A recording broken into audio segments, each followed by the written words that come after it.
ethical culture of the company is the part that I've benefited most from the course. The content of the course triggered my thinking. Most people believe and also want to be ethical people, but it's difficult to realize the actual personal moral gap, such as double standard behavior. When the moral gap reaches the organizational level, the individual level gap widens because the ethical gap in organizations involves not only personal ethics, group work and group thinking create additional ethical gaps. Therefore, in addition to a responsible ethical decision-making leader in an enterprise, it also needs to communicate and promote ethical values downwards. In a globalized company, ethical decision making is more complicated and it requires systematic thinking. Globalized managers need to understand the environment and cultivate a true awareness of complexity. As mentioned in the course, large companies such as IKEA have also encountered such ethical crises. In 1994, a Swedish TV documentary involved IKEA in a child labor crisis. The crisis suddenly appeared. Based on ethical and value judgments, IKEA's choice was to face the crisis directly, confessing its negligence in the supplier's use of child labor and apologizing publicly.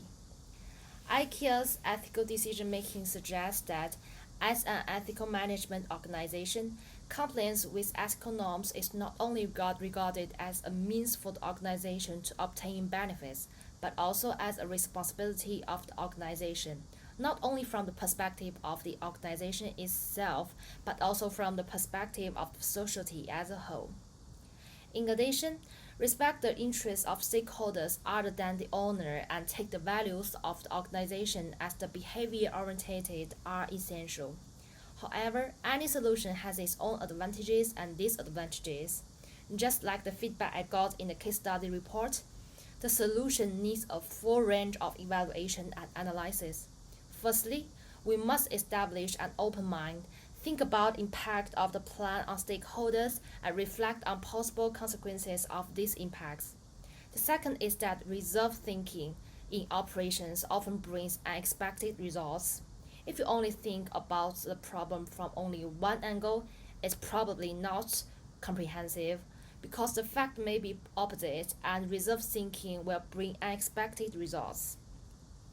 From Baselman's article, I realized that in future work, when faced with moral dilemmas, whether as employees or leaders, we must prevent our desire to make more rational choices, and at the same time, we should also do it on the basis of organizational or personal values and principles.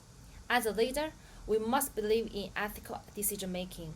Once the ethical loopholes are identified, we must focus on promoting ethical values to key personnel and seek ways to make them persevere.